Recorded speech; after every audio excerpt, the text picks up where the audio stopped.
صل على سيدنا محمد وعلى آله وصحبه.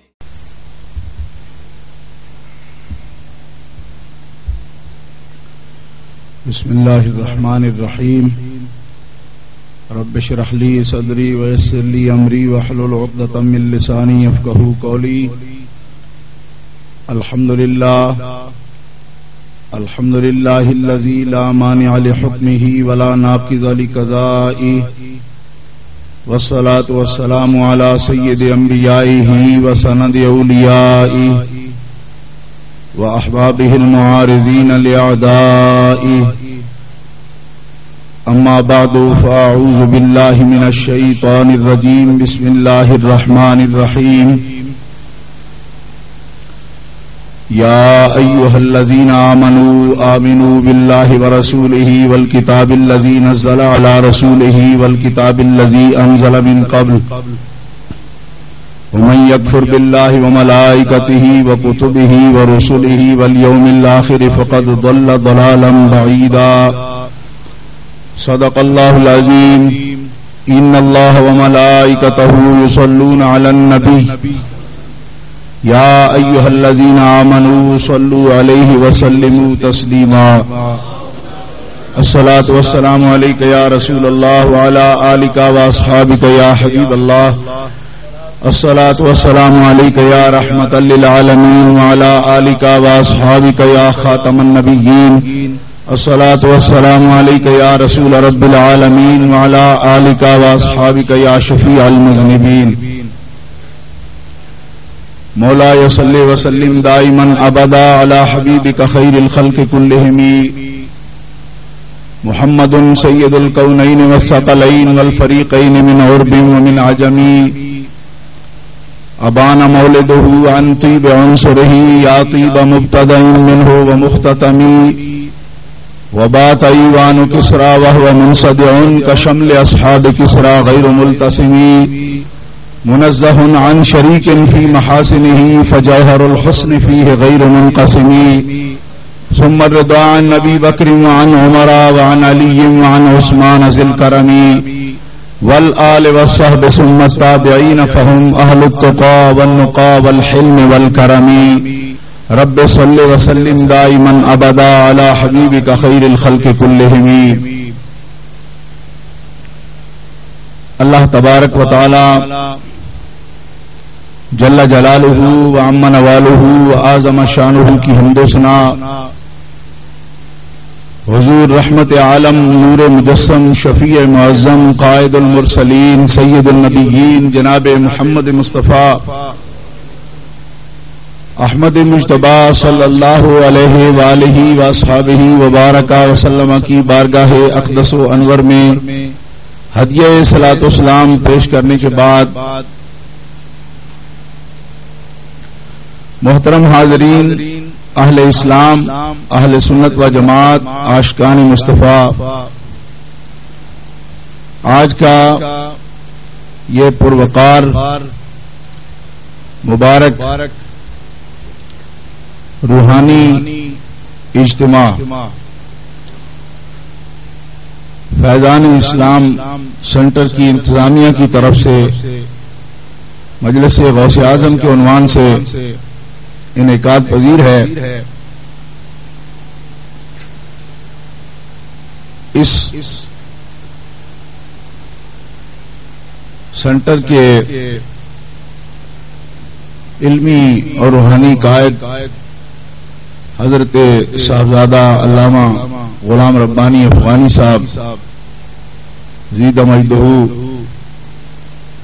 جو ہمارے پاکستان کی مشہور معروف علمی شخصیت استاد العلماء حضرت علامہ مولانا غلام دستگیر افغانی صاحب دامت برکاتہم العالیہ کے فرزند گرامی قدر ہیں، اور عظیم خطیب ہیں. یہاں اس مرکز میں وہ خطابت اور علمی اور روحانی اور فکری رہنمائی کا فریضہ انجام دیتے ہیں. اللہ تبارک و تعالی ان کو اور اس سینٹر کے منتظمین کو مقاصد حسنہ میں کامیابی عطا فرمائے اور ہم سب حاضرین کو اس محفل مقدس کا صدقہ اللہ تعالیٰ دین دنیا کی سعادت عطا فرمائے۔ گرامی قدر حضرات، اس وقت آپ کے سامنے اہل سنت و جماعت کے مقتدر جید علماء کرام، اساتذہ فنون تشریف فرما ہیں۔ استاد العلماء علامہ محمد بشیر احمد سیالوی صاحب اور حضرت علامہ مفتی منیر الزمان صاحب اور میرے محترم بھائی علامہ قاری عبد المالک صاحب، مشائخ اعظام بالخصوص آستانہ مقدسہ اجمیر شریف سے تعلق رکھنے والے سید صاحب، وہ بھی رونق محفل ہیں، آپ ان کی زیارت کا شرف حاصل کر رہے ہیں۔ حضرت علامہ ابن مناظر محقق اہل سنت مولانا قاری محمد طیب صاحب، وہ بھی تشریف فرما ہیں۔ ان بزرگوں کی موجودگی میں میرا کچھ عرض کرنا جسارت بھی ہے، لیکن حسب الارشاد میرے لیے سعادت بھی ہے کہ ان حضرات کی موجودگی میں آپ حضرات کے سامنے کچھ گزارشات پیش کروں۔ دعا ہے کہ اللہ تبارک و تعالی مجھے قرآن و سنت کی روشنی میں حق بات کہنے کی توفیق عطا فرمائے۔ گرامی قدر حضرات، قرآن مجید فرقان حمید سے جو آیہ کریمہ میں نے آپ کے سامنے تلاوت کرنے کا شرف حاصل کیا ہے، اس میں اللہ رب العزت نے ارشاد فرمایا، یا ایھا الذین آمنوا آمنوا باللہ ورسولہ، اے مومنو ایمان والو اللہ پر ایمان لاؤ اور اللہ کے رسول پر ایمان لاؤ۔ والکتاب الذی نزل علی رسولہ، اور قرآن مقدس پر ایمان لاؤ اور قرآن سے پہلے رسولوں پر جو کتابیں نازل کی گئی ان کتابوں پر بھی ایمان لاؤ۔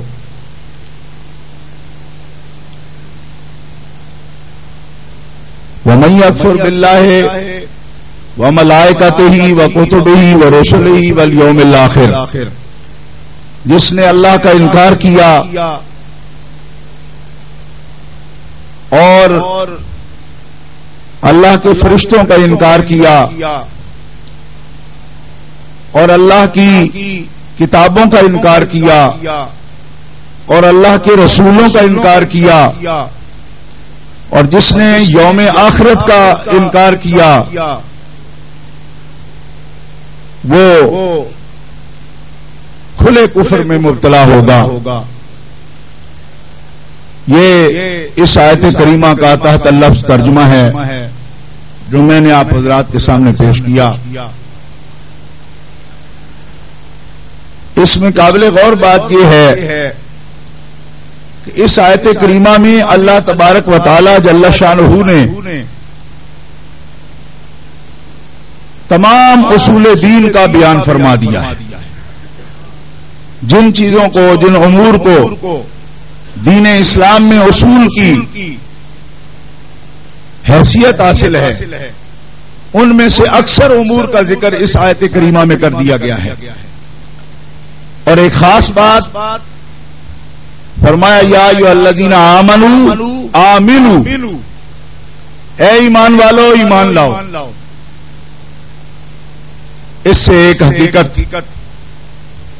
سامنے آ گئی کہ جو لوگ اپنے ایمان کا اظہار کریں اور اپنے آپ کو مسلم گردانے یا اپنے آپ کو مومن کہلائیں، ان کو بھی ضرورت ہے اس بات کی کہ وہ اللہ پر، اللہ کے رسول پر ایمان لائیں۔ حالانکہ یا ایھا الذین آمنوا، جب ان کو مومن کا خطاب مل گیا، اب اس کے بعد کیا تقاضا ہے کہ آمنو، اے مومنو ایمان لاؤ۔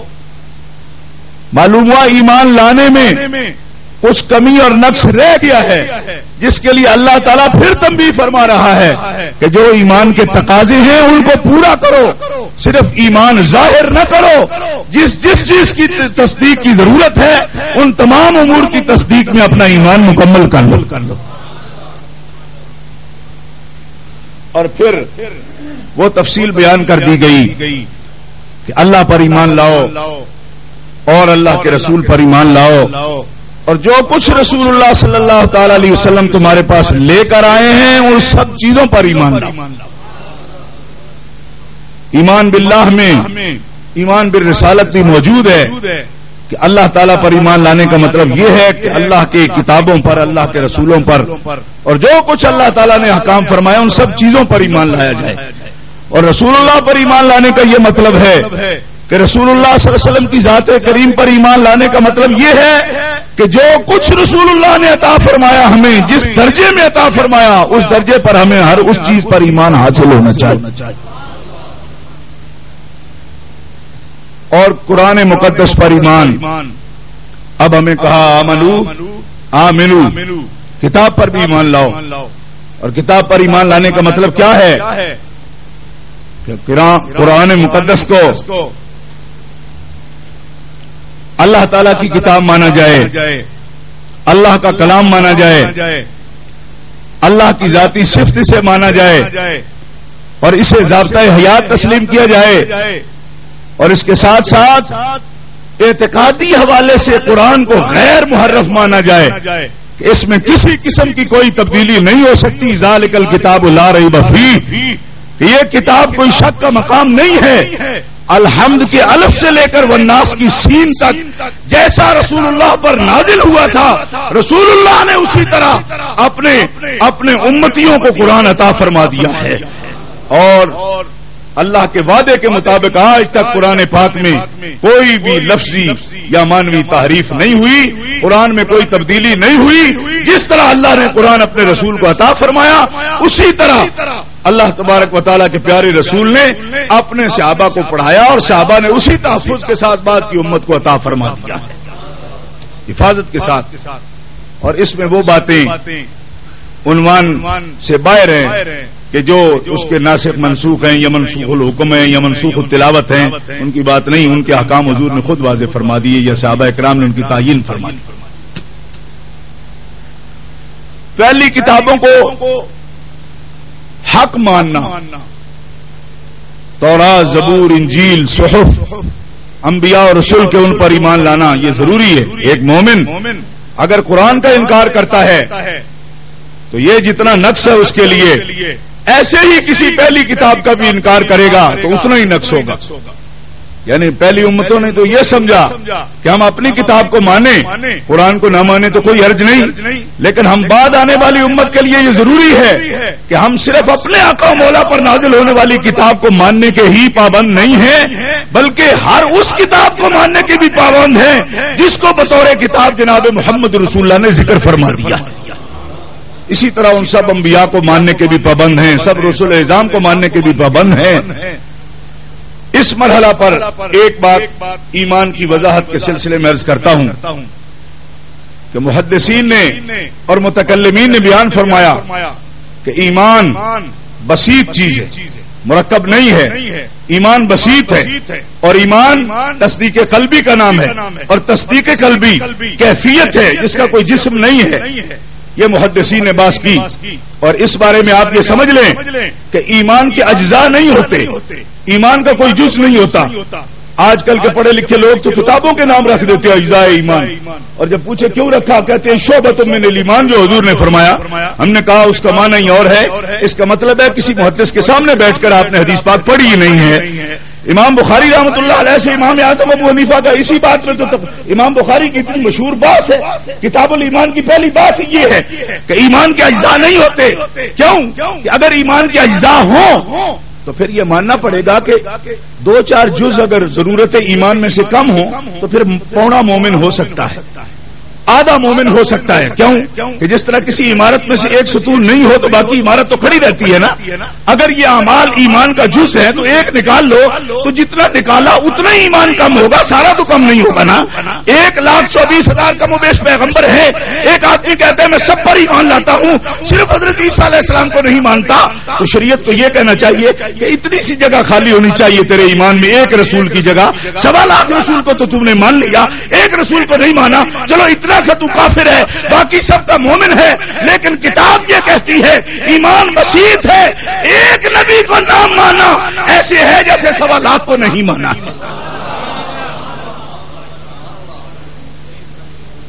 ایک بھی نبی کو نہ مانے.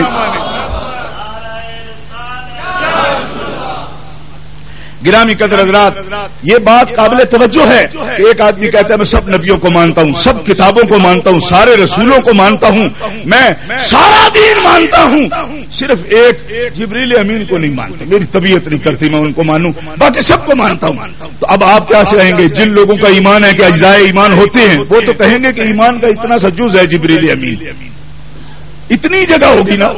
ایک آدمی کے ایک شخص کی کتنی جگہ ہوگی پورے ایمان میں؟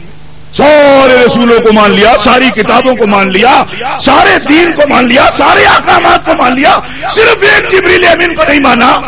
تو جن لوگ اجزائے ایمان کے قائل ہیں ان کا تو یہی ہوگا بھائی اتنی سی جگہ خالی رہ گئی ہے, باقی سارا ایمان ٹھیک ہے.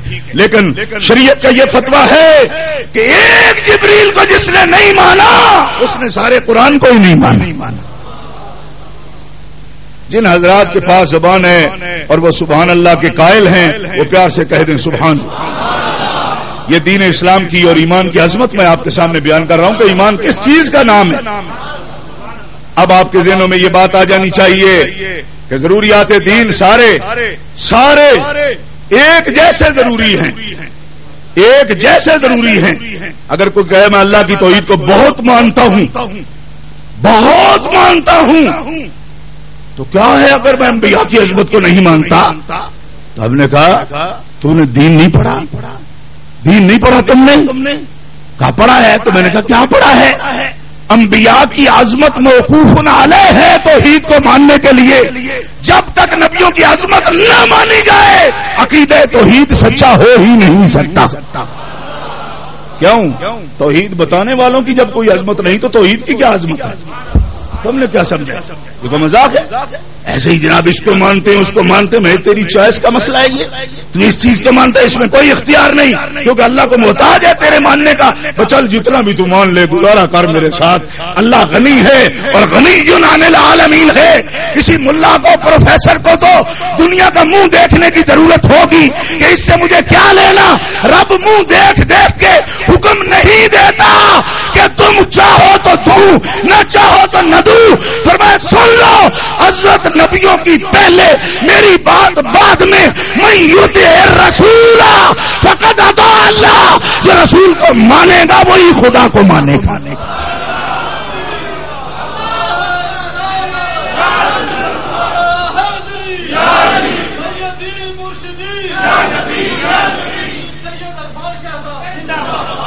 سارے نعرے ہو گئے ہیں, ایک نعرہ تحقیق نہیں ہوا. جب بھی آپ نعرہ لگائیں تو میری آپ سے گزارش ہے نعرہ حیدری بھی لگائیں, نعرہ تحقیق ضرور لگائیں. اس طرح بو آتی ہے تھوڑی سی, اور بو نہیں آنی چاہیے سنیوں کی محفل میں. بو سے مراد بد بو ہے, وہ نہیں آنی چاہیے کیونکہ یہ اہل سنت کی محفل ہے. ہم توحید پر بھی کوئی جھگڑا نہیں کرتے, ہم رسالت پر بھی کوئی جھگڑا نہیں کرتے, ہم عدالت صحابہ پر بھی کوئی جھگڑا نہیں کرتے, ہم عظمت اہل بیت پر بھی کوئی جھگڑا نہیں کرتے, ہم رفعت شان اولیاء پر بھی کوئی جھگڑا نہیں کرتے. اور جو ایک کو بھی چھوڑے گا ان میں سے بو آئے گی, اور بو بھی بد بو آئے گی, اور وہ نہیں آنی چاہیے. کیوں؟ کیونکہ یہ خوشبو والوں کی محفل ہے. سنیوں, ضروریات دین میں سے یہ بات ہے کہ یہ پورا نصاب ہے, سب کو ماننا ضروری ہے.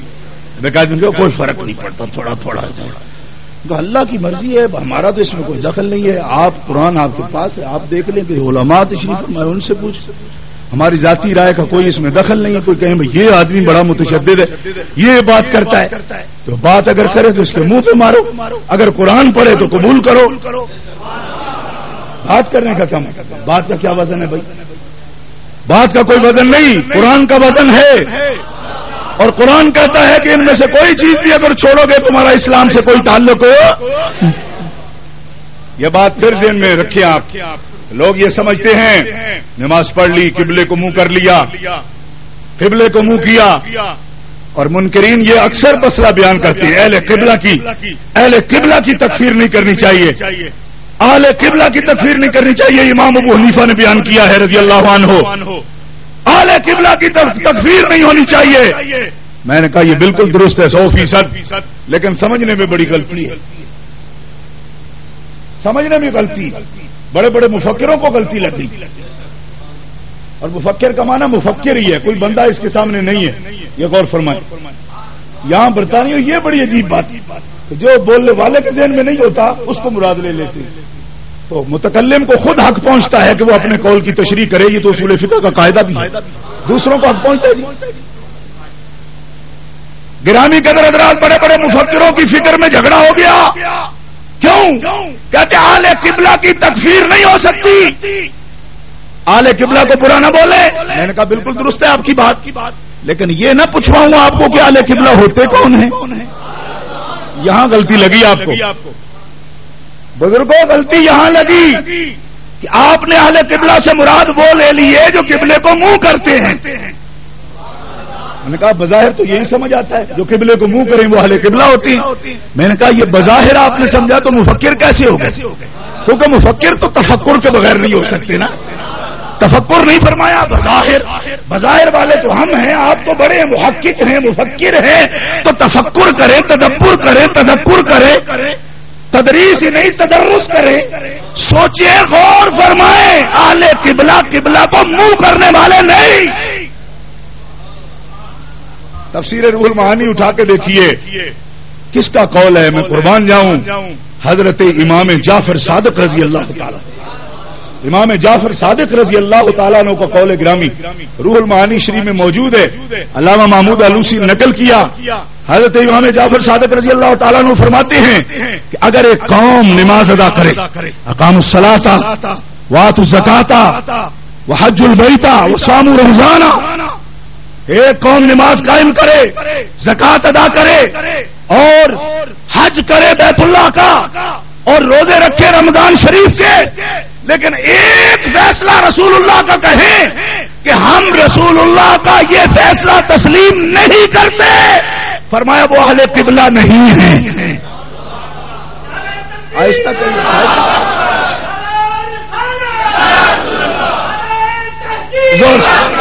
زور سے بول، نعرہ تحقیق، نعرہ تحقیق، نعرہ حیدری.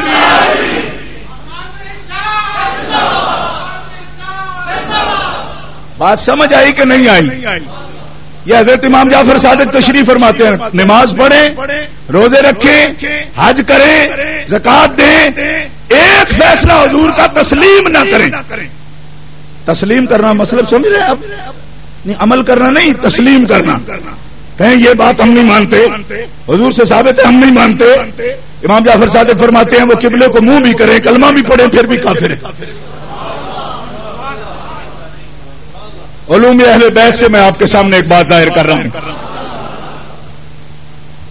اور اس میں بھی فکر میں غلطی ہے لوگوں کو. کہتے ہیں جی ہم اہل بیت کے علوم کے وارث ہیں، اور کیا ہے سب ٹھیک ہیں. میں نے کہا نکاح والے بھی اور بے نکاح بھی. کمال ہو گئی، تو اسلام کی حدیں توڑ رہے ہو تم. سب ٹھیک ہیں، سب ٹھیک کس طرح ہیں؟ سب ٹھیک ہیں تو تم واجپائی کے ساتھ رشتہ داری کر لو گے؟ بندہ تو وہ بھی غلط نہیں ہے، بات تو ٹھیک ہے اس کا بھی. بھائی بات نظریات کی ہوتی ہے. اللہ کے بندے تول کے کیا کسی نے گوشت کھانا ہے کسی کا؟ بات ایمان کی ہے، بات نظریات کی ہے. اور اصول دین میں سے ایک اصل کا جو منکر ہے، لاکھ مرتبہ کلمہ کیا کلمے کا ورد کرے بلکہ 1.25 لاکھ مرتبہ کلمہ پڑھے، اصول دین میں ایک اصل کا جو منکر ہے وہ دائرہ اسلام سے.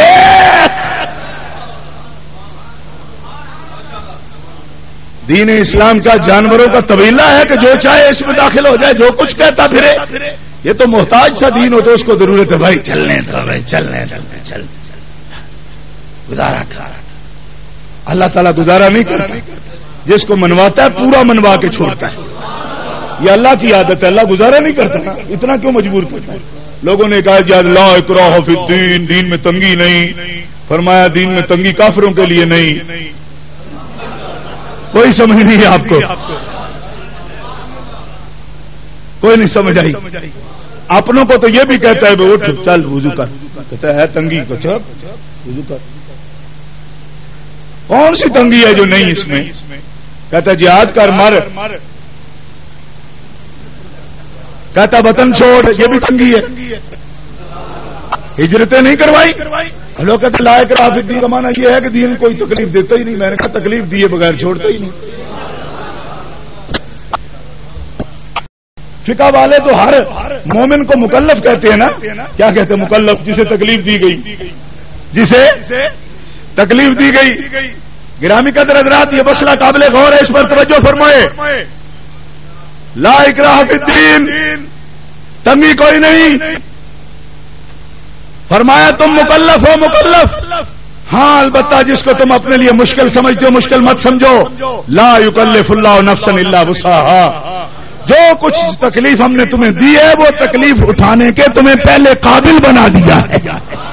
اب بہانے بتے نہ بناؤ، جو کچھ کہا ہے اس پہ عمل کرو. کمزوری ظاہر کرتے ہی ہم سے نہیں ہو سکتا. فرمایا جو ہو نہیں سکتا تھا وہ تیرے مالک نے حکم ہی نہیں دیا، اور جو دیا ہے وہ ہو سکتا ہے کیونکہ اس کی تمہیں پہلے طاقت دی ہے، اس پر تم عمل کر سکتے ہو. اب اگر چھوڑتے ہو تم تو یہ بے ایمانی ہے، منافقت ہے. ہمارے ساتھ جو معاہدہ کیا اس کی خلاف ورزی ہے. ہمیں ماننا ہے تو ہمارے سب احکامات کو بھی ماننا پڑے گا. ایک دفعہ وہ دیوار کے پیچھے تک جو لوگ ہیں آواز آنی چاہیے، پیار سے کہیں سبحان اللہ. گرامی قدر حضرات، اصول دین. اب یہ لفظ آپ کو بار بار میں دہراؤں گا اور اس کو ذہن میں بٹھانا پڑے گا کہ کلمہ منافقین نے بھی پڑھا، قبلے کو منہ منافقین نے بھی کیا. اس دور میں بھی قادیانی تک قبلے کو منہ کرتے ہیں، لیکن قبلے کو منہ کرنا معیار نہیں ہے. معیار یہ ہے کہ جن جن چیزوں کو ماننا فرض ہے، ایمان کے لیے شرط ہے، ان تمام اصول دین پر بندہ ایمان رکھے. اگر اس میں سے ایک بات کا بھی منکر ہو جائے گا تو دائرہ اسلام سے خارج ہو جائے گا. اور وہ اصول دین کیا ہے؟ اصول دین کیا ہیں؟ آمنوا باللہ ورسولہ. اللہ پر ایمان اصل دین ہے، اللہ کے رسول پر ایمان اصل دین ہے. پیار سے کہا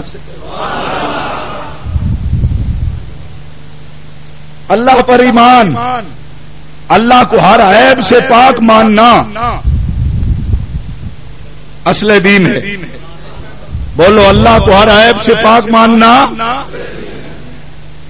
اور اصل دین کی تشریح بھی کر دوں، یہ حضرات جانتے اور آپ یقیناً ابھی تک نہیں جانتے. کئی لوگوں سے میں نے یہ بات پوچھی، اصل دین سے مراد یہ نہیں ہوتا جو بڑے بڑے حکم ہوں وہ اصل دین ہے نا. اصل دین کی تعریف تمام متکلمین نے یہ کی ہے کہ وہ ضروری حکم جو مومنوں میں سے ہر عالم اور ہر جاہل کو بھی معلوم ہو. یہ خاص تشریح ہے جس کے بارے میں میں نے کہا کہ آپ کو معلوم نہیں ہوگی. علماء اگر یہ کہیں کہ آپ تو جی اصول دین کے میں سے منکر ہو گئے، کیسے جی ہمیں تو پتہ نہیں تھا. مسلمان ہے، کلمہ پڑھتا ہے، مگر کہتا مجھے پتہ نہیں تھا. علماء کہتے ہیں جب عامیوں کو بھی پتہ نہ ہو وہ اصول دین نہیں بن سکتے. ضروریات دین کیا چیزیں ہیں؟ وہ چیزیں ہیں جن کا عالم کو بھی پتہ ہے اور جاہل کو بھی پتہ ہے. اب مسئلہ کتنا آسان ہو گیا. میں ایسے ہی کہتا رہتا اصول دین، آپ پتہ نہیں کیا باتیں کر رہا ہے. اب مسئلہ آسان ہوا کہ نہیں؟ یہ فتاوی عالمگیریہ میں موجود ہے، قاضی خان میں موجود ہے. ضروریات دین کون سی چیزیں کہلاتی ہیں کہ جس کو عالم بھی جانتا ہے جاہل بھی. اب میں ضرورت دین آپ کو بتاتا ہوں. اللہ میں عیب نہ ہونا یہ ضرورت دین ہے. اللہ کو عیبوں سے پاک ماننا ضروریات دین ہے. اب بتاؤ کیا صرف علماء جانتے ہیں یا آپ بھی جانتے ہیں؟ بولو یہ بات آپ جانتے ہیں نا کہ اللہ کو عیبوں سے پاک ماننا دین ہے. یہ آپ کو معلوم ہے کہ کوئی نہ؟ چلو اب اللہ معلوم نہ صحیح کہ فلانی کتاب میں ہے، لیکن یہ بات تو آپ کو معلوم ہے کہ نہیں؟ یہی دلیل ہے کہ یہ ضرورت دین ہے. کچھ سمجھ آئی کوئی نہ؟ فتاوی عالمگیریہ موجود ہے، قاضی خان میں موجود ہے، تمہید شریف میں موجود ہے.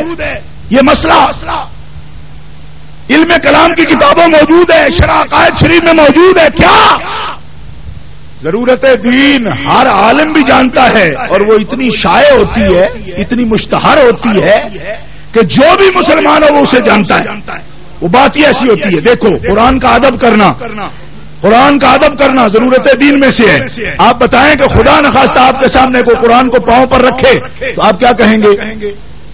یعنی اس طرح حقارت سے اگر اسے پاؤں مارتا ہے تو آپ کیا کہیں گے؟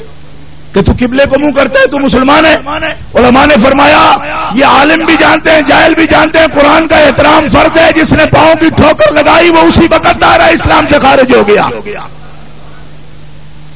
تو بات سمجھ آئی کوئی نہیں آئی؟ جس نے تحقیق کے ساتھ پاؤں کی ٹھوکر لگائی قرآن کو، وہ دائرہ اسلام سے. آپ یہ نہیں پوچھیں گے کہ تو کس طرح منہ کر کے نماز پڑھتا ہے. وہ جس طرح منہ کر کے بھی نماز پڑھے، اگر قرآن کو قرآن جاننے کے بعد پاؤں کی ٹھوکر لگائے اسی وقت دائرہ اسلام سے. بولو زور سے بولو. اللہ تعالیٰ کو عیبوں سے پاک ماننا. اگر کوئی مولوی صاحب کہیں مولوی صاحب اب بڑا مسئلہ گڑبڑ ہو جائے گا. کیوں؟ تو اصول پیچھے رہ جاتے ہیں، بندے آگے بڑھ جاتے ہیں. میں نے کہا جی ہمارے دراصل بانی ہیں، محتمم ہیں، فلانے ہیں. کب بیڑا کرے اصول دین ہے یا محتمم ہے؟ ایک مولوی نے فتویٰ دیا کہ اللہ کا جھوٹا ہونا ممکن ہے. فتاوی رشیدیہ میں یہ فتویٰ موجود ہے. مولوی رشید احمد گنگوئی نے لکھا اللہ کا جھوٹا ہونا ممکن ہے، اور آج تک یہ فتویٰ موجود ہے. جبکہ علماء ملت اسلامیہ کا اتفاق ہے اور یہ اصل دین ہے، یہ ضرورت دین ہے کہ جو رب بندوں کو جھوٹ نہیں بولنے دیتا وہ خود اس سے جھوٹا ہونا کیسے ممکن ہوگا؟ جو اس کے بندوں کے لیے عیب ہے وہ اس کی ذات کے لیے کیسے ثابت مانا جا سکتا ہے؟ اللہ تو یہ پسند نہیں کرتا جو میرا بندہ ہو وہ جھوٹ بولے. آج تک انہوں نے لکھا اور اسی طرح موجود ہے، اس فتاوی میں موجود ہے، فتاوی میں موجود ہے. بلکہ اس کی تشریح کرتے بولے گا نہیں ممکن ہے، امکان ہے، بول دے، اس پر قادر ہے کہ جھوٹ بولے. بلکہ تشریحات کرتے ہوئے وقوع تک کے قائل ہو گئے. ہاں خلیل احمد بیٹھوی تک کو اور بے شمار لوگوں کو آج کے دور تک اس کی تشریح کرتے ہوئے عذر گناہ بدتر از گناہ میں گرفتار ہیں. آج ہم سے لوگ کہتے ہیں ہاتھ توڑا رکھو جی، ہاتھ توڑا رکھو. میں نے کہا اوڑا کر دیا، لیکن جس نے اللہ کو جھوٹا ہونا ممکن قرار دیا اس پر ہاتھ توڑا رکھنے کا کیا مطلب؟ کیا مطلب ہاتھ توڑا رکھو جی؟ کیونکہ چلن نہیں ہے جی. میں نے کہا قبر میں تو چلن ہے نا، کہ ساری دنیا زندگی ادھر ہی رہنا ہے. کہا جی جس مولوی نے درمیانی بات کی کتنا کامیاب ہوا؟ میں نے کہا کامیاب کیا ہوا؟ کہا گاڑی بڑی لمبی ہے، جماعت بہت بڑی ہے، چندے بڑے کرتا ہے. میں نے کہا اس کو کامیاب قرار دیتے ہو؟ کامیاب تو تب ہوگا من زحزح عن النار وادخل الجنۃ فقد فاز. کامیاب تب ہوگا جب میدان حشر میں رسول اللہ اس پہ تبسم فرمائیں گے. کامیابی کا بھی آپ نے کہا گاڑی بڑی لمبی، چندہ بڑا کرتے، یونٹ بڑے قائم کر دیے، لائیو ممبر بنا لیے. فتویٰ کیا لکھا ہے؟ فرقہ پرستی کا خاتمہ کیوں کر ممکن ہے؟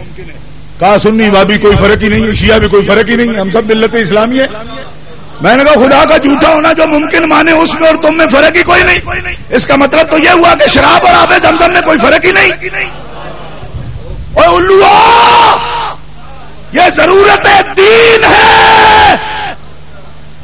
اللہ کا جھوٹا ہونا محال ہے، ممکن ہے؟ بولو بولو بولو، جھوٹا ہونا ممکن ہے نہیں ہے. اب کمال لوگ ہیں، آپ بھی بڑا سونا تول رہے ہیں جی برابر، یہ بھی ٹھیک ہے جی وہ بھی ٹھیک ہے جی. میں نے کہا کوئی ہمیں کسی نے کہا عرفان سے تو بڑا برا ہے. تو میں اسے کہہ رہا ہوں تو کافر ہو گیا کہ وہ مجھے برا کہہ رہا ہے. اور جو اللہ کو جھوٹا کہہ رہا ہے اس کے لیے تو کچھ بولنا پڑے گا نا تمہیں. اور کہتے جی مولویوں کی باتیں ہمیں اس میں کیا دخل, تو تمہاری باتوں میں ہمارا کیا دخل, ہمارا تمہارا رشتہ کیا کہ جو گندی بات کرے گا, بری بات کرے گا دین کے بارے میں, وہ اگر ہم نے بتانا نہیں تو ہم گونگے شیطان ہے. حضور نے فرمایا وہ شیطان اخرس ہے, گونگا شیطان ہے جو حق بات لوگوں کے سامنے بیان نہیں کرتا, وہ میرے دین کا عالم نہیں ہے, گونگا شیطان ہے وہ.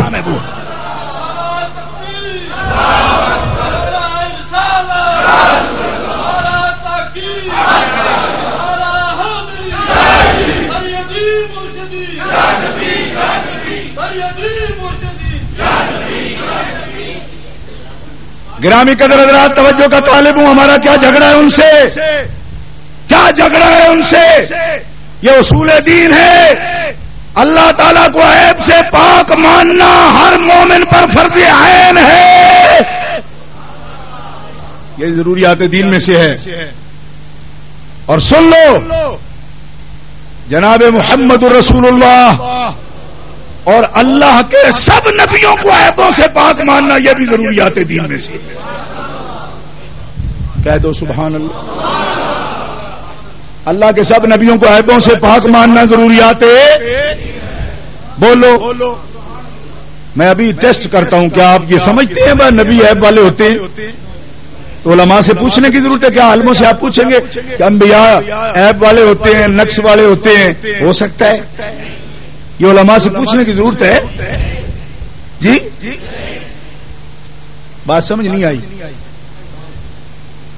اللہ کے بندو, یہ بات پوچھنے کی ضرورت نہیں کہ جو اللہ کے نبی ہوتے ہیں وہ عیب سے پاک ہوتے ہیں, عیب سے پاک ہوتے ہیں. اللہ عظیم نے سب نبیوں کو عظمت عطا فرما دی ہے. پیار سے کہہ دو سبحان اللہ.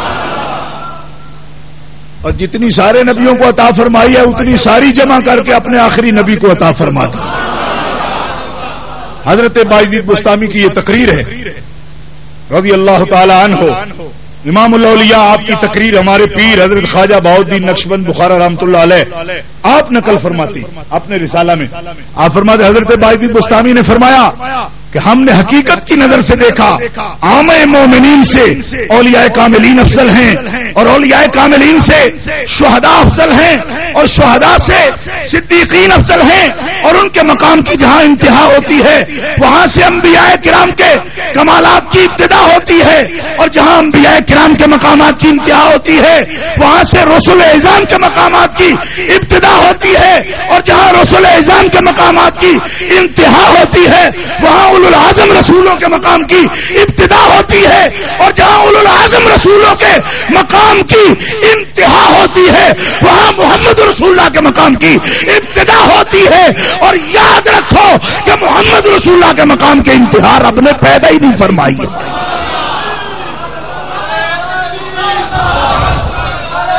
ہائے ہائے ہائے, یہ تو سنیے والا نعرے زور سے بول. اس مسئلے کا اس طرح کا استقبال یار زور سے زور سے زور سے پیچھے تک بولا سب زور سے. جو بھی نعرہ لگاؤ زور سے لگاؤ, کیونکہ نعرہ ہی جو ہوتا ہے نا تحریک کی ابتدا ہوتی ہے. لوگ سمجھتے ہیں جی ہم نعرے نہیں لگواتے, ہم ایسا نہیں کرتے. میں کہا آپ کچھ بھی نہیں کرتے, جو کرتے ہیں سب معلوم ہے. کیا کرتے ہیں آپ؟ پہلے اتنی اتنی داڑھی رکھتے ہیں, پھر اتنی اتنی کر لیتے ہیں.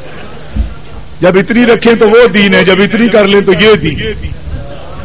ہم نے کہا ان جیسے لوگوں کے پیچھے چلنے کا کیا فائدہ, جب پہلے اتنی رکھیں تو وہ دین ہے, پھر اتنی کر لیں تو وہ دین ہے. ہم اس کے پیچھے کیوں نہ چلیں جس نے ساری عمر اتنی چیز تھی برابر رکھی, کبھی کوئی کمی نہیں کی اس نے. ایسے لوگوں کے پیچھے چلنے کا کیا فائدہ؟ آج کچھ ہیں کل کچھ ہیں, کوئی فائدہ ہے بھائی؟ اور جب پہلے چلیں تو کہا وہ دین ہے, جس پر آج چلیں تو یہ دین ہے. روز دین بدلتا رہے. فرمایا چھوڑو ان کو, چلو محمد رسول اللہ کے پیچھے, صحابہ کے پیچھے, اولیاء کاملین کے پیچھے, اہل بیت اطہار کے پیچھے. زمانہ بدل سکتا ہے پر محمد رسول اللہ کا قانون نہیں بدل سکتا.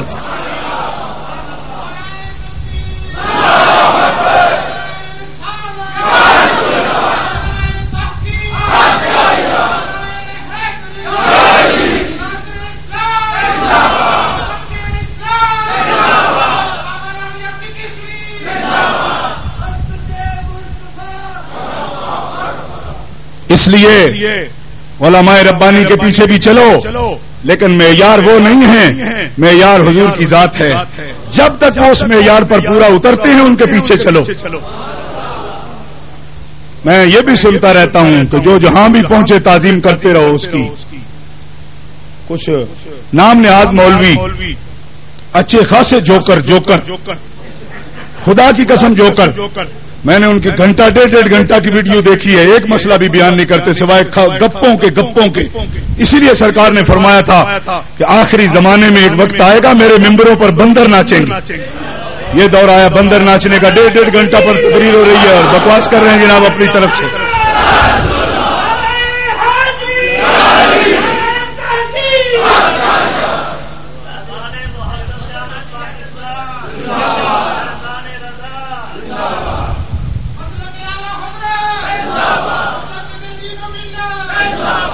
مولانا شاہ احمد رضا خان بریلوی مجدد دین و ملت کہہ کر آگے ان کا نام لیں، کیونکہ آج کل یہ بھی ایک جھگڑا ہو گیا. ہر آدمی چاہتا ہے کہ ہمارا پیر کو مجدد مانو، دوسرا کہتا ہے میری تنظیم کے صدر کو مجدد مانو. میں نے کہا یہ مجددیت ہے یا گھیر گمٹ ہے؟ ہمارے پنجابی گھیر گمٹ کہتے ہیں، کھلو ہوتا ہے ادھر سے مارتا ہے کوئی ادھر سے مارتا ہے کوئی ادھر سے مارتا ہے. کل میں بیٹھا تھا، ایک بچہ اعلان کرنے لگا میرا ابا مجدد ہے. ادھر گیا برمنگم کی طرف، اس نے اعلان میں کہا سپیکر پر، میں نے کانوں کو ہاتھ لگائے.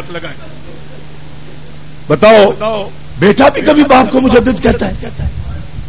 آپ کو پتہ نہیں ہے اس بات کتنا خطرناک جملہ ہے. آج تک کسی مجدد کو اس کے بیٹے نے مجدد نہیں کہا. پتہ ہے بات سمجھ آئی آپ کو؟ اس مسئلے کو گھیر کے مٹ نہ بنائے. مجدد کا ہے، مجدد کا مانا وہ نیا کرنے والا ہوتا ہے. نہیں سمجھ آئی؟ جو پرانی چیز ہو جاتی نہیں کر دیتا ہے. مجدد دین و ملت وہ دین کو زندہ کرتا ہے. پیار سے کہے نا سبحان اللہ. دین زندہ کرتا ہے. جو مجدد دین و ملت ہے وہ کیا کرتا ہے؟ بولو دین کو زندہ کرتا ہے. اور جو بچہ کہے تو پوچھنا پڑے گا وہ کس کو نیا کیا اس نے. عجب بات ہے بھائی، توجہ فرمائیں. میں عرض کر رہا ہوں یہ ضروریات دین میں سے ہے. ضروریات دین میں سے، ضروریات دین ہر عام چیز نہیں ہوتی. اگر یہ میں لفظ کسی ایسی چیز کو ضروریات دین کہہ دوں جو نہیں ہے تو بھی ایمان جانے کا خطرہ ہے. آپ کو پتہ نہیں میں کس نازک مقام پر بات کر رہا ہوں. جو چیز ضروریات دین میں سے نہیں ہے اس کو ضروریات دین قرار دینا بھی کفر کا باعث بنے گا. ہاں یہ تو مجھے پتا ہے نا میں کس جگہ پہ بات کر رہا ہوں آپ کے سامنے. نبی علیہ السلام کی عظمت ضروریات دین میں سے ہے. کیوں؟ اس لیے کہ نصوص سریہ قطعیہ سے ثابت ہے.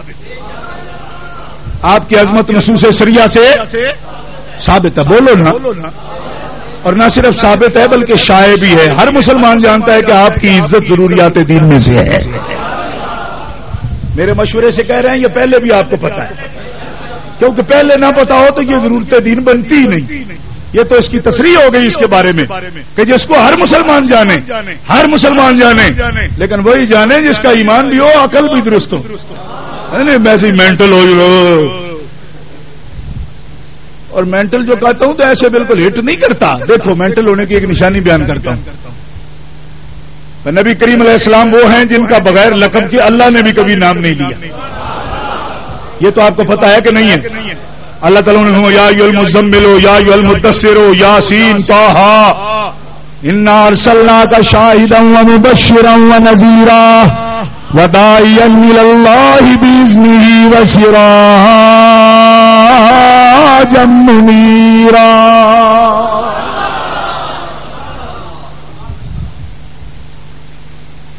قرآن ہے نا یہ؟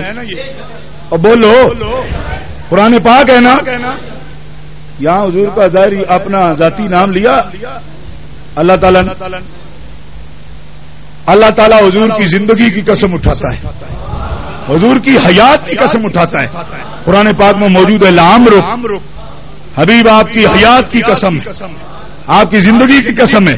آپ آہستہ سبحان اللہ کہہ رہے ہیں. حضرت انس بن مالک فرماتے ہیں یہ اللہ کی عادت نہیں کہ لوگوں کی زندگیوں کی قسمیں اٹھاتا پھرے. آہستہ سبحان اللہ کہنے والوں سنو, یہ اللہ کی کوئی عادت نہیں کہ لوگوں کی زندگیوں کی قسمیں اٹھاتا پھرے. ما حلف اللہ بحیات احد الا بحیات محمد, اللہ نے کسی کی زندگی کی قسم نہیں اٹھائی, صرف محمد رسول اللہ کی حیات کی قسم اٹھائی ہے. زور سے آپ آہستہ بولتے غضب کرتے, زور سے زور سے.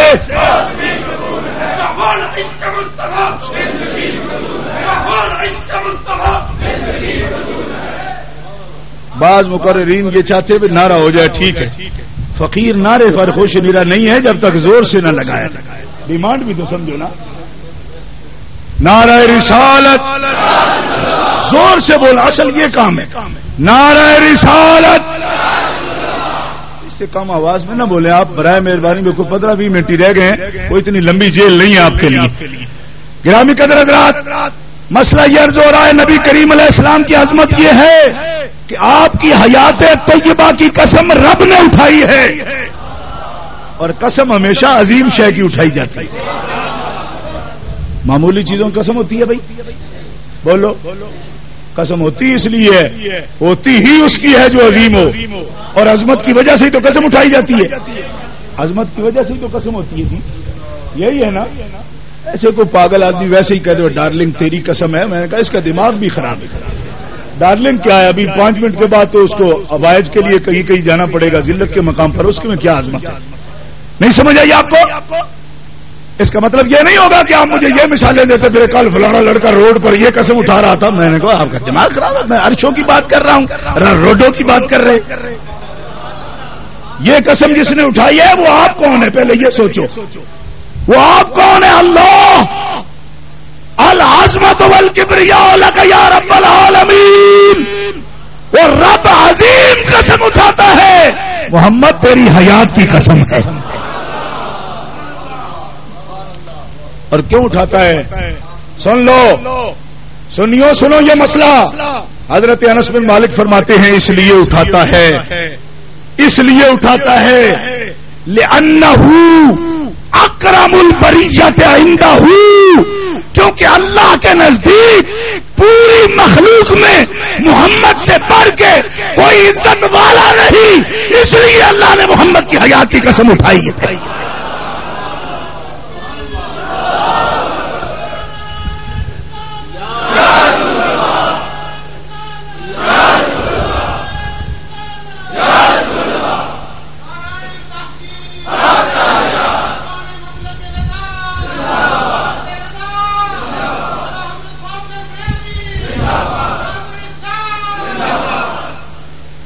ایک یہ مسئلہ ہے. اب میں آپ سے پوچھتا ہوں, جو کہے ان کی بشر کی سی تعریف کرو, بلکہ اس میں بھی کچھ کمی کرو. بعد میں غصے ہوتے رہتے ہو, یہ بڑے سخت لوگ ہیں جی, بڑا سٹک موقف رکھتے ہیں جی, بڑا یہ کرتے ہیں جی. ہم ڈھیلا موقف رکھتے ہیں. آپ سے پوچھتے ہیں, جو کہے کہ اللہ کی شان کے آگے سب چوڑے چمار سے زیادہ ذلیل ہیں, بڑی مخلوق ہو یہ چھوٹی. پوچھا بڑی مخلوق کون؟ کہا نبی ولی. اور کہتا کون ہے؟ یہ معمولی آدمی کہتا تو میں درگزر کرتا. پورے اس فرقے کا لیڈر ہے, سب سے بڑا ان کا امام ہے جس نے یہ لکھا ہے. کیسے چھوڑ دوں ان کو؟ عام ملا ہوتا, کسی مسجد کا مؤذن ہوتا تو میں بالکل میں نظر بھی نہ کرتا اس پر, لیکن اس کو لوگ امام کہتے ہیں. کہ ہر مخلوق چاہے بڑا ہو یا چھوٹا, اللہ کی شان کے آگے چوڑے چمار سے ذلیل ہے. بڑی مخلوق سے نبی ولی مراد لیتا ہوں, اور چھوٹی مخلوق سے اپنے آپ کو مراد لیتا ہوں. میں نے کہا مراد دیا پترا, پہلے قرآن سے آیت لا یا نبی کی روایت لا, اور اگر نہیں لا سکتا تو مجھ سے سن. تو کہتا ہے ذلیل ہے, اللہ کہتا ہے وللہ العزت ولرسولہ وللمؤمنین ولکن المنافقین لا یعلمون. عزت کا مستقل مالک اللہ ہے, اللہ نے عزت رسول کو عطا فرما دی.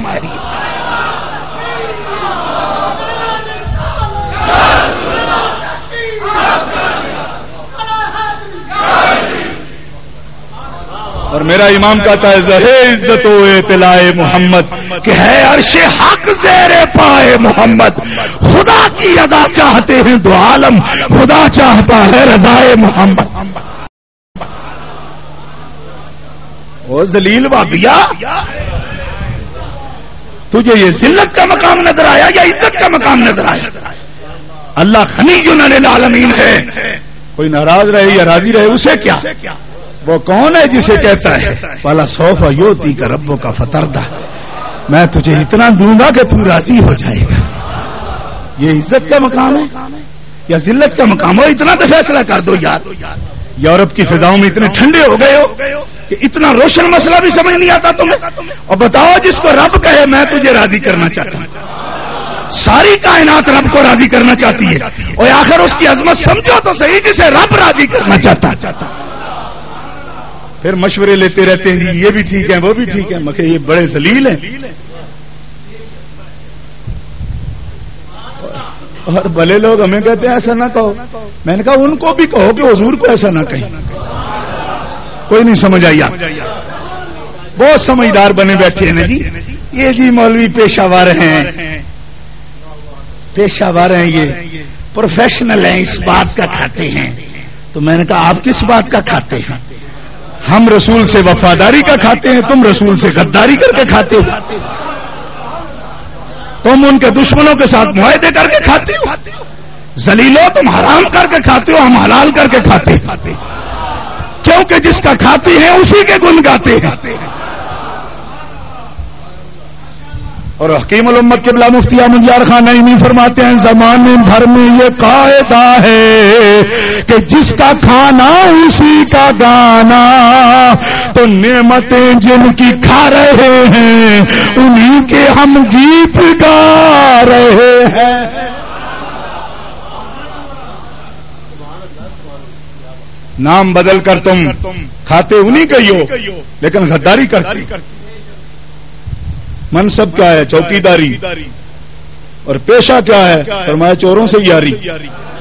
نہیں سمجھ آئی؟ کوئی نہیں سمجھ آئی آپ؟ ڈیوٹی کا چوکیداری اور ایمان، فرمایا چوروں سے یاری۔ فرمایا جب چوروں سے یاری تو پھر کیسی چوکیداری؟ اور کچھ نہیں سمجھ آئی؟ کہیں گے جی ہم حضور کی شان کے لیے جی رہے ہیں۔ فرمایا جو حضور کو ایسے برے لفظ بول رہے ہیں ان کے بارے میں، کہا بھائی لگتے ہیں ہمارے۔ اچھا تم بھی ابو جہل کے ساتھ جڑواں پیدا ہوئے تھے؟ انہی سے کہہ رہا ہوں نا بھائی، سمجھ تو لو نا۔ ذوالخویسرہ کا اور آپ کا شجرہ نسب ملتا ہے کہ عبداللہ ابن ابی سے ملتا ہے؟ ایسی بات مت بولو جی۔ میں نے کہا ہم تو ان کو بول رہے ہیں اور کو نہیں کہ وہ کن کو بول رہے ہیں۔ اگر اندر غیرت آتی ہے تو ان سے پوچھو جنہوں نے ان کو بولا، ہم تو ان کو بول رہے ہیں۔ اور میں کہتا ہوں یہ ایک مرتبہ بولے، ہم لاکھ مرتبہ بھی ان کو برا بولیں پھر بھی اس کا بدلہ نہیں بنتا ہے، کیونکہ یہ تو ان کو بول رہے ہیں کہ اشارے سے بغیر نیت سے بھی ان کو مندہ بولنا جائز نہیں ہے۔ بغیر نیت کے لیے بولو نا، بغیر ان کی شان سے گری ہوئی بات کرنا بغیر نیت کے بھی جائز نہیں۔ بغیر نہیں، آپ کی ابھی تک توجہ نہیں، میں کیا کہہ رہا ہوں؟ وہ کہتے جی او جی دراصل میں کہا دراصل ہوتا ہی وہاں ہے جہاں کچھ خرابی ہو گئی۔ سیدھی بات کرو، یہ کیا ہے دراصل چونکہ چنانچہ اگرچہ؟ میں نے کہا یہ لفظ جہاں بھی آتے ہیں کچھ بیماری ضرور ہوتی ہے۔ سیدھی بات کرو، یہ اگرچہ چونکہ ممکن ہے جی دراصل، میں نے کہا یہ جھوٹے آدمی کی نشانی یہ ہے وہ ادھر سے ہی بات شروع کرتا ہے۔ دراصل کا کیا مطلب ہے؟ تم سیدھی بات کرو، اسٹیٹ بولو، کیا خرابی ہے تمہارے اندر؟ چونکہ چنانچہ، فرمایا چونکہ چنانچہ مت کرو۔ لا تعتذروا قد کفرتم بعد ایمانکم، میرے رسول کا مقام وہ ٹھٹے مخال کا مقام نہیں، جس نے مزاح میں بھی بات کر لی وہ کافر ہو گیا۔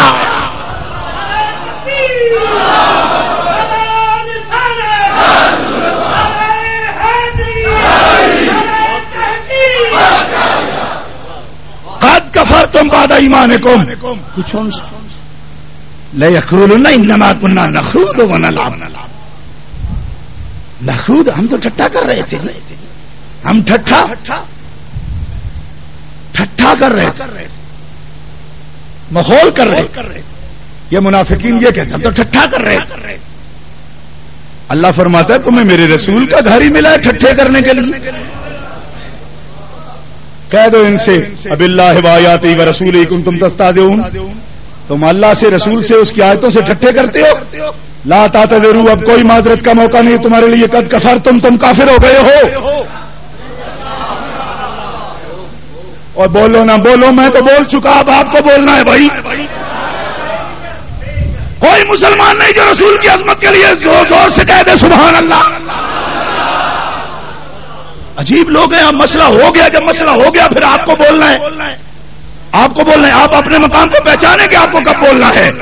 یہ قرآن کا اعلان ہے، میرا رسول ٹھٹھے کا مقام مزہ نہیں ہے، جوک کا مقام ہے. جی ایسے ہی کہہ دیا تھا ہم نے، دانستہ نہیں کہا تھا، نادانستہ نہیں. میں نے کہا ہوش سے بات کر، دانستہ کا بچہ نادانستہ بھی کرے گا تو کافر ہو جائے گا. میں نے کہا عرفان شاہ یہ پرتشدد باتیں تم کر رہے ہو. میں نے کہا ہاں کر میں ہی رہا ہوں، لیکن کہ اللہ رہا ہے. لا تقولوا راعنا وقولوا انظرنا واسمعوا وللکافرین عذاب علیم.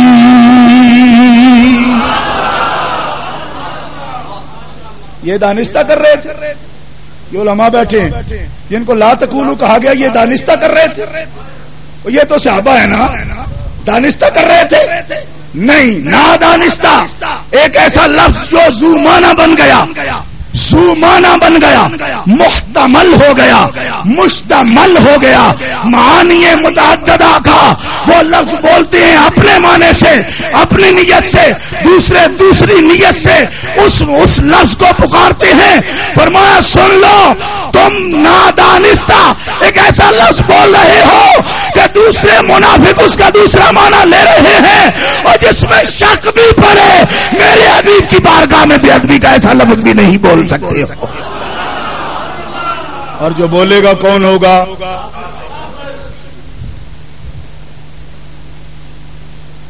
اللہ تعالیٰ مسلمانوں کو، عاشقوں کو زبان دے. جو نادانستہ بھی اب اس کے بعد بولے گا بے ادبی کا لفظ، وہ کون ہوگا؟ گونج پڑ جائے گونج، وہ کون ہوگا؟ ابھی کوئی سیانے شاید نہ بولتے ہوں، دوسروں سے پوچھو. دیکھو خطیب تو ایسے ہی ہوتے ہیں، بس آپ کو گرمی میں بہا کر لے گئے، آپ بھی کافر کافر کہنا شروع ہو گئے. مولویوں کی تو عادت ہی ہوتی ہے. میں نے کہا مولویوں کی عادت نہیں، یہ قرآن کی عادت ہے. وَلِلْكَافِرِينَ قرآن کہہ رہا ہے، عرفان شاہ تو نہیں کہہ رہا ہے، عرفان شاہ تو نہیں کہہ رہا ہے. جو انجانے میں بھی بے ادبی کا لفظ بولے گا میرے رسول کے لیے کون ہوگا؟ اور جو جان بوجھ کر آہستہ بولے گا نہیں، کافر نہیں ہوگا. یہ نہیں کہوں گا، نہ اس طرح نہیں، ایسے نہیں. یہ تو پھر مشین چل گئی نا. جو جان بوجھ کر آہستہ بولے گا کچھ تھوڑی سی نحوست کا اثر ہے اس پر. ذرا پیار سے گونج پڑ جائے. جو رسول کی بے ادبی کا لفظ بولے گا کون ہوگا؟ قرآن کی شہادت ہے، کون ہوگا؟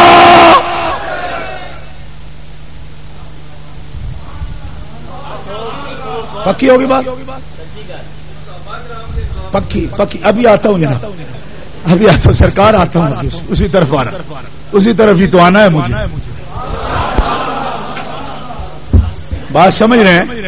جیسا مرض ہوگا دوائی وہی دیں گے نا جناب.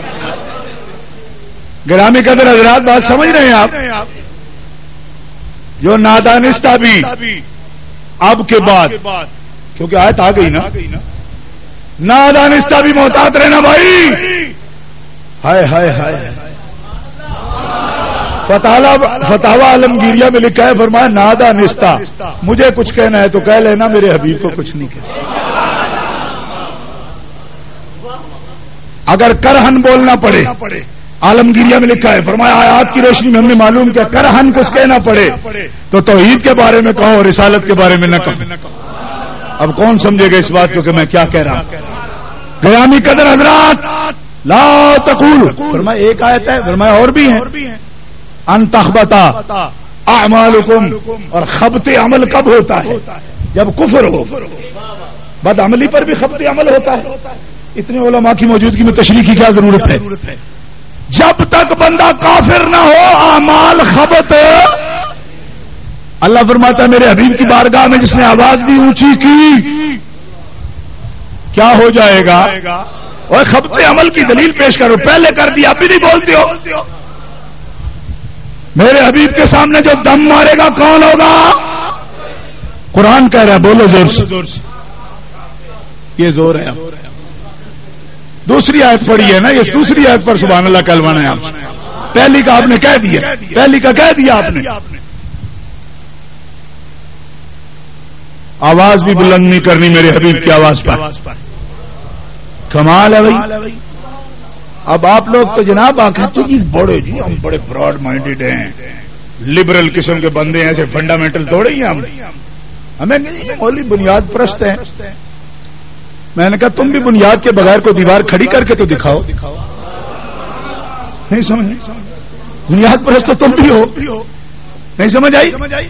دیوار کھڑی کرنی ہے 15 فٹ نیچے بھی اس کو کھود ڈالتے ہو. تو میں نے کہا بنیاد کے بغیر دیوار کھڑی کرو نا. کہا نہیں ہوتی. تو میں نے کہا یہ دیوار کھڑی نہیں ہوتی تو ایمان کی عمارت کیسے کھڑی ہوتی ہے بھائی؟ تو بنیاد ہے ہی کوئی نہیں. یہ بنیاد ہے. رسول اللہ کا ادب کرنا ضروریات دین میں سے ہے. اور اب جس نے کہا کہ ان کا علم تو چوپایوں کے برابر ہے, اور یہ کہاوت نہیں ہے, کہاوت میں ہم کہیں تو ہم کافر ہو جائیں. کیا ضرورت ہے ایسی بات کہنے کی؟ حفظ الایمان کے صفحہ 11 پر مولوی اشرف علی تھانوی کی عبارت موجود ہے. اگر کل علم غیب مراد لیتے ہو وہ تو ثابت نہیں. اگر بعض علوم غیبیہ حضور کے لیے ثابت کرتے ہو تو اس میں حضور کی کیا تخصیص ہے؟ ایسا علم تو ہر سبھی مجنون بلکہ جمیع حیوانات و بہائم کے لیے بھی حاصل ہے. اس کے قائل پر ذرا لعنت کر دو تاکہ مجھے ثواب ہو جائے. جی علامہ شرف صاحب آئے تھے, بڑے بزرگ عالم ہیں, مجھے کہنے لگے لعن شخصی میں تھوڑا ہاتھ ڈھیلا رکھا کر. ہمارے علماء نے احتیاط کی. میں نے کہا آپ اعوذ باللہ من الشیطان الرجیم چھوڑ دیں. میں نے کہا آپ ہمارے بزرگ ہیں لیکن یہ اعوذ باللہ چھوڑ دیں کیونکہ لعن شخصی ہے نا, اس میں بھی میری توجہ آئی. لعن شخصی ہے نا بھائی, نام لے کر لعنت کی گئی ہے نا, چھوڑ دے. کہا یہ تو منسوس ہے. تو میں نے کہا حضرت یہ بھی منسوس ہے, گستاخ رسول پر بھی لعنت ہوتی ہے. تو اب اس کی گستاخی میں شک کوئی نہیں رہے گی. کوئی شک ہے بھائی؟ بولو. اگر جس کو شک ہو نا, میرے علاقے میں ایک آدمی بڑا عجیب قسم کا مناظر تھا ان کا, مجھے کہنے لگا یہ بھی کوئی بات ہے, یہ بھی کوئی. میں نے کہا کوئی بات نہیں. آپ کیا ہیں؟ کہا میں فلاں ہوں. میں نے کہا آپ کے نام کے ساتھ ہم لکھتے ہیں کہ آپ کا علم شریف بہت زیادہ ہے. کتنا؟ میں نے کہا جتنا گدھے کا. میں نے کہا منہ سنبھال کے بات کرو, ہمارے بندے کم ہیں تمہارے زیادہ, اس کا مطلب یہ نہیں ہے کہ تم ہم سب کچھ کہتے رہو. میں نے کیا کہا آپ کو؟ کہا میرا علم تم نے گدھے کے برابر کہا. میں نے کہا تو اس میں کیا جناب توہین ہے آپ کی؟ یہی عبارت آپ کے ابا نے جب نبی پاک کے لیے لکھی تو آپ توہین نہیں سمجھتے, اور وہی بات آپ کے لیے کہی جائے تو آپ کی پوچھل پہ جرا پاؤں آ جاتا ہے, سلوٹے کھاتے ہیں. آپ کیا کہہ رہے ہیں, آپ کیا کہہ رہے ہیں آپ؟ میں نے کہا توہین ہے. اگر توہین نہیں تو ہمیں کہنے دو مولانا تھانوی کا اتنا علم ہے جتنا گدھے کا علم ہے. پھر تو آپ کہیں گے منہ سنبھال کے باہر کر دیجیے, پارلیمانی لفظ بولو. یہ آپ نے کیا بولا؟ میں نے کہا اچھا آپ کے عالم کے لیے یہ مناسب نہیں ہے؟ کہا نہیں ہے. تو میں نے کہا تیرے استاد کے لیے جو مناسب نہیں ہے وہ سرکار کے لیے کیسے مناسب ہے؟ بولنا اور سنی بولنا. ابھی 1 منٹ میں پتا چل جاتا ہے مناسب ہے کہ نہیں ہے. اور تیرے عالم کا مقام کیا ہے وہ بعد میں بتاؤں گا, اور ان کا مقام کیا ہے جن کے لیے نادانستہ کوئی لفظ بولنا بھی جائز نہیں, بے ادبی کا جس میں شائبہ ہو وہ لفظ بولنا بھی جائز نہیں. بلکہ سن لو, یہ 100 سال ہو گیا جھگڑے والے مولوی پیدا ہو گئے. میں 10ویں صدی ہجری کے 500 علماء کا فتویٰ سنا سکتا ہوں آپ کو. 11ویں صدی ہجری کے علماء کا فتویٰ فرماتے حضور کی عظمت کی ہے, لو قال لنال النبی نعیل یکفر, جو رسول اللہ کی جوتی کی توہین کرے وہ بھی مسلمان ہے. بولو بولو بولو.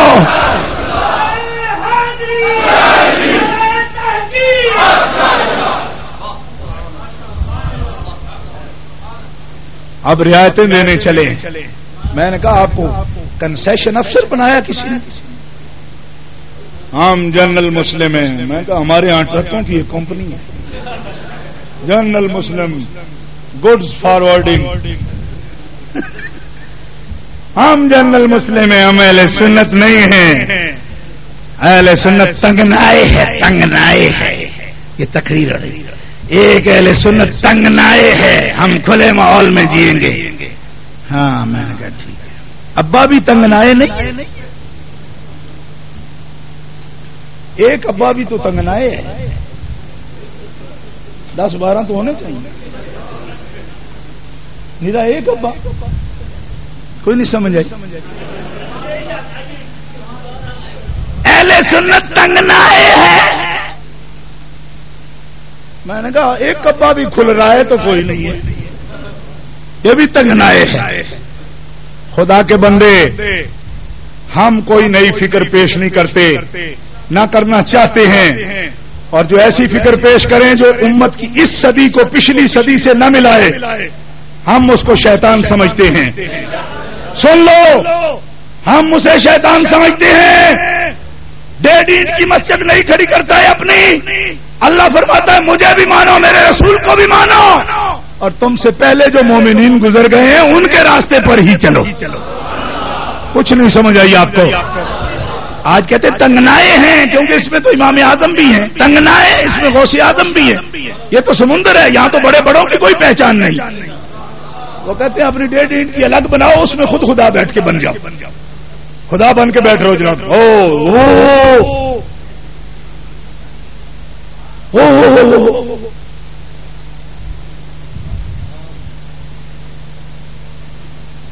خود بن کے بیٹھ جاؤ جناب, ایک الگ کر لو. کیوں؟ کیونکہ نہ کوئی بندہ آئے نہ کوئی اعتراض کرے. بات سمجھ رہے ہیں آپ؟ تو اہل سنت میں کون پوچھتا ہے جی آپ کون ہیں؟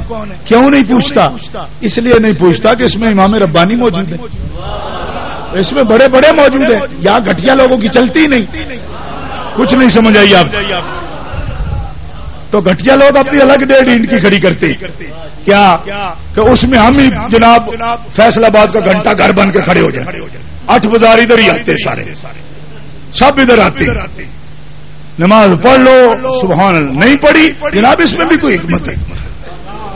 کچھ نہیں سمجھ آئی آپ؟ 8 بازار ادھر آنے چاہیے. کیوں؟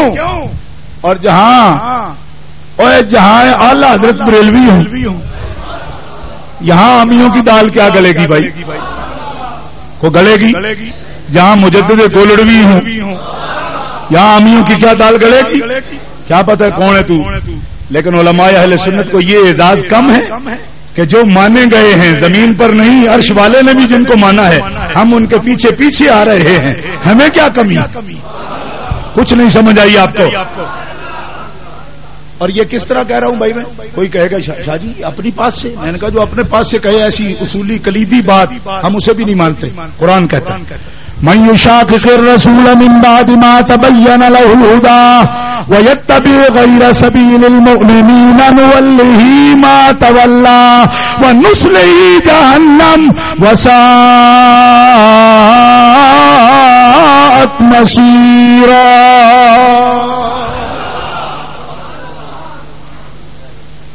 میرے خلاف بھی نہیں چلنا, میرے رسول کے خلاف بھی نہیں چلنا. جو تم سے پہلے مومن ہو گئے ان سے بھی رستہ الگ نہیں نکالنا. بولو نا, بولو. ہاں ایسے ہی چائے کی چسکی لینا, ٹانگ پہ ٹانگ رکھ کے کہنا آج کل چلن بڑا ہے جی, چلن بڑا ہے جی.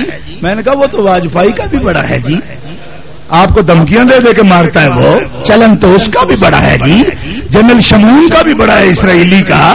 چلن دیکھتی ہو, چلن اس دنیا کا نہیں, چلن اس دنیا کا دیکھو کہ وہاں کون چلے گا, وہاں کون چلے گا, وہاں کون چلے گا. اہل حق کا چلن ہوگا, یہاں بھی آخر ان کا چلن ہے, وہاں بھی انہیں کا چلن.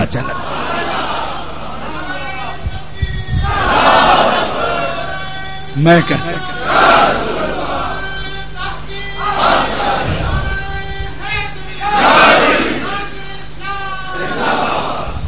رسول اللہ کا ارشاد گرامی ہے. وقت ختم ہو گیا ہے لیکن میں آخری بات تک پہنچ نہیں سکتا. یہ بڑی بنیادی بات ہے. آج کی تقریر تو وہی بنیادی بات کی صرف.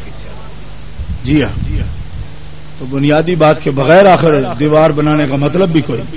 چلو آج نہیں سمجھو, ویٹ رکھ دیا, رکھی ہوئی پہلے کیا, نشاندہی کر دی. ہم نے کیا رکھنی, میں تو پہلے بتایا نہیں اینٹ نہیں رکھتے, سلسلہ جوڑنا کام ہے. بس کنڈے سے کنڈا ایسے ملا دیں, اس کا آگے میں اس کا آگے میں اخیر اینگل وہ کیا ہے, رنگ, اور رنگ ہوتا ہے قلعے پر, اور قلعہ مضبوط ہونا تو طاقت آخری سرے تک جاتی. کچھ سمجھ نہیں آئی آپ. مجلس غوث اعظم کے حوالے سے اتنا ہی کہوں گا, تجھ سے در در سے سگ اور سگ سے ہے مجھ کو نسبت, میرے گلے میں بھی ہے دور کا ڈورا تیرا. کہو نا سبحان اللہ. یہ ہیں ہم یہ ہیں. آپ کا کون ہے؟ کہا اللہ مولانا تھے. میں نے کہا الحمدللہ وہ تو مولانا تھے, آپ بھی جن ببوت ہیں. آپ کیا ہیں؟ مولانا کہتے ہیں عقارت کے لیے. ہاں مولانا تھے. میں کہا درد پیٹ میں کوئی درد تو نہیں ہے آپ کو, اتنا وٹ چڑھا ہے آپ کو. مولانا تھے, مولانا تھے. میں کہا وہ تو مولانا تھے, آپ بچو ہیں. صبح کو کچھ کہتے ہو, دوپہر کو کچھ کہتے ہو, شام کو کچھ کہتے ہو, رات 1 بجے کچھ کہتے ہو. مجدد الفسانی تو یہ کہتے ہیں باہر ہوں تب بھی, گوالیار کے قلعے میں ہوں تب بھی, بادشاہ کے دربار میں ہوں تب بھی ایک ہی بات کہتے. بزرگ تو یہ کہتے تھے. اور یہ نئے دور کے جناب نئے لیڈر آ گئے ہیں, صبح شام ہی کوئی نہیں. ان سے مل لو, مجھے بڑا شوق ہے تمہیں, ان سے مل لو. نہیں سمجھے, اپنی جماعت سے نہیں ملنا, کہ ان سے مل لو. میانوں کا شوق ہے, بابیوں سے مل لو. شانوں کا شوق ہے, شیعوں سے مل لو. میں کہتا ہوں تم اپنوں سے ہی مل لو. بڑا شوق ہے تمہیں ان سے ملنے کا, ان سے مل لو. ادھر سے آواز آئے گی بھابیوں, ان سے مل لو. میں ایک ہلکی سی آواز میں کہتا ہوں ان سے مل لو. کیوں؟ کند ہم جنس با ہم جنس پرواز. اگر محب ہو تو کس طرح تم گستاخوں کے ساتھ چلو گے, کس طرح چلو گے؟ بڑا شوق ہے تمہیں ان سے مل لو. میں کہتا ہوں ان سے مل لو. کیوں؟ عاشقان مصطفیٰ کا کیا کام ہے گستاخوں سے ملنا؟ سرکار نے فرمایا سنو, اگر میری عزت کے قائل ہو تو اکرموا اصحابی. میرا سبق یاد رکھنا, سرکار فرما رہے ہیں اکرموا اصحابی. اے میرے امتیوں, میرے صحابہ نے مجھ پہ بڑی قربانیاں دی ہیں, قیامت تک ان کی عزت کرتے رہے. پیار سے آواز. اب وہ نوجوان کدھر گیا جو نعرہ تحقیق سنا رہا تھا؟ یہ موقع ہے اس کا.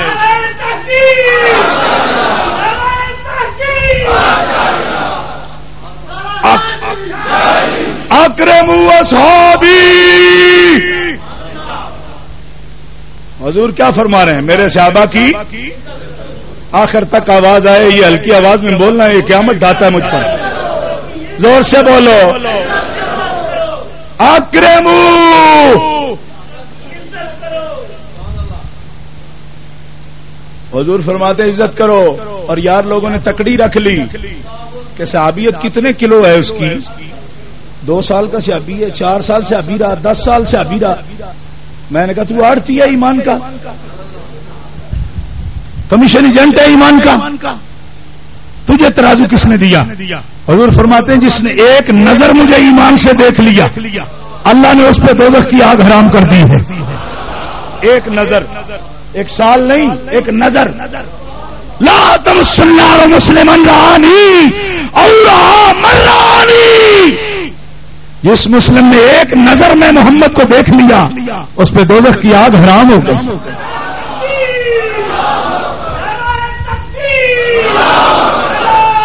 زور سے بولو.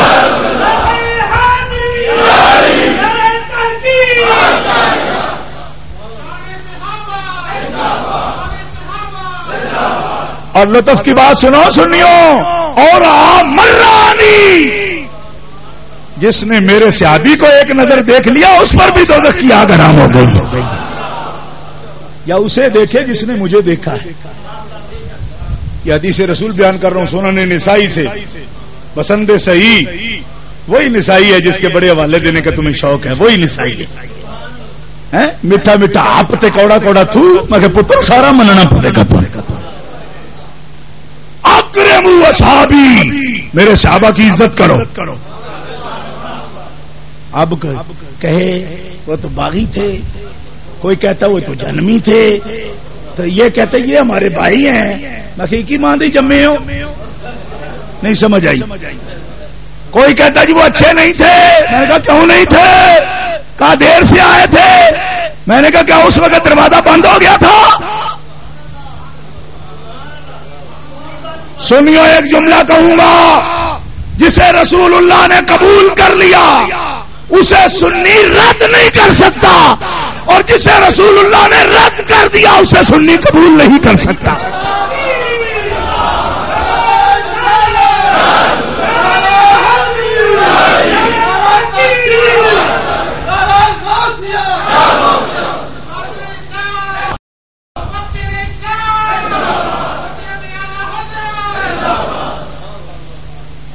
یہ ادھر جناب فیصلے ہو رہے ہیں. میں نے کہا قدم جمیا ہو تم, آدھا کوئی 40 سال ہو گئے. میں کہ یہ بات بڑی پرانی ہے, تم اپنے وقت کا کوئی فیصلہ کرو. اتنے پرانے فیصلے تم کو کیوں لے لیے اپنے ذمہ بھائی؟ جن کے فیصلے رسول فرما گئے. کیا فرما گئے؟ فرمایا جو بھی میرا صحابی ہے اس کی عزت کر. بولو نا زور سے, اس کی اور عزت کبھی ایسی ہوتی ہے؟ ایسی ہوتی ہے عزت ہوتی ہے. میں کہوں مولانا علامہ ارشد مصباحی آئے, میں کہوں علامہ صاحب, تو کہوں میں آپ کی عزت کر رہا ہوں. وہ کہیں گے علامہ تو کہا, لیکن یہ 18 وٹ جو سلوٹیں لے لیے کدھر سے آئی؟ بھائی سلوٹوں سے بھی کبھی عزت ہوتی ہے؟ چہرہ ایسے اور عزت ہو رہی. فرمایا ان کی عزت کرو. یا رسول اللہ اگر کوئی ان کو برا بولے تو چپ کریں. کیا کریں؟ چپ کر جائیں, برداشت کر جائیں. کوئی بہت چلو کہہ رہا ٹھیک ہے. سرکار سے پوچھے نا, فرمایا میرے غلاموں اذا رأیتم الذین یسبون اصحابی فقولوا لعنت اللہ علی شرکم. جب تم دیکھو کہ کوئی بندہ میرے صحابہ کو برا کہتا ہے تو بولو لعنت اللہ. کیا بولو؟ اتنی آہستہ تو کچھ بھی نہیں ہوتا. لعنت اللہ کیسے ہو سکتا ہے؟ زور سے کہو. تیری بکواس پر اللہ کی لعنت ہو. اللہ کی, زور سے بولو. میں حدیث کا ترجمہ کر رہا ہوں, آپ کہیں گے شاید یہ تو فنڈامنٹلزم پھیلا رہے ہیں. یہ حدیث کا ترجمہ ہے بھائی, حضور خود فرما رہے ہیں. جو مجھے کہے یہ کیا ایسی بڑی بات لعنت, میں کہ حدیث میں نہ نکلے تو گولی مار دینا. مجھے یہاں تو منع ہے, ہمارے ایئرپورٹ پہ مار دینا, وہاں روز مارتے رہتی. قولوا لعنت اللہ علی شرکم. میرے کسی بھی صحابی کو پکنے والے کو دیکھو تو اس پر کیا بولو؟ زور سے بولو, زور سے. کہتے جی کچھ نہ کہو, ہمیں کچھ نہ کہو, کچھ نہ کہو.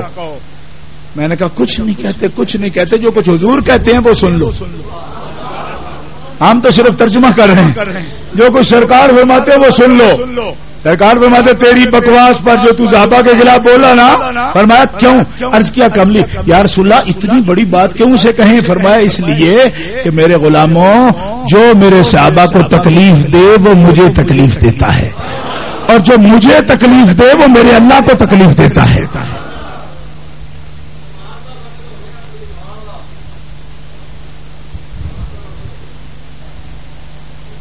آپ کے پاس سینٹر کا وقت ہو گیا, میں اس کی پابندی کروں. سینٹر میں جو نماز کا وقت ہے وہ ہو گیا. گرامی قدر حضرات, صحابہ کرام کی یہ عزت ہے, یہ عظمت ہے, اور ان کے مخالفین لائق لعنت ہیں. اور ہم جب لفظ صحابی بولیں, ایک بات ذہن میں رکھو, یہ آخری جملہ ہے میرا. سینٹر میں نماز کا وقت ہو گیا ہے.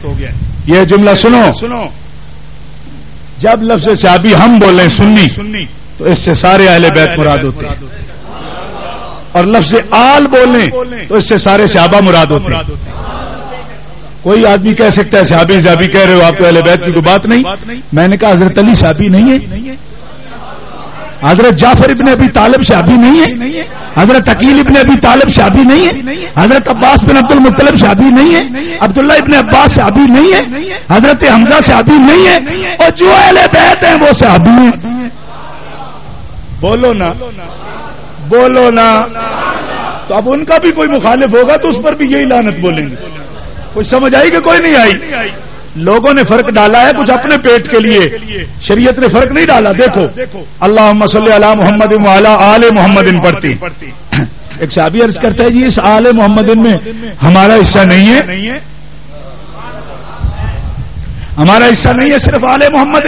فرمایا کل تقی و نقی فہو آلی، تم میں جو بھی میرا صحابی ہے وہ اس آل میں داخل ہے۔ بولو سبحان اللہ۔ آل بول کے صاحب مراد لے سکتے ہیں، صاحب بول کے آل مراد لے سکتے ہیں، کچھ فرق نظر آ رہا ہے؟ اسی لیے میرے امام کہتے ہیں اہل سنت کا ہے بیڑا پار اصحاب حضور، نجم ہیں اور ناؤ ہے عطرت رسول اللہ کی۔ وآخر دعوانا الحمدللہ۔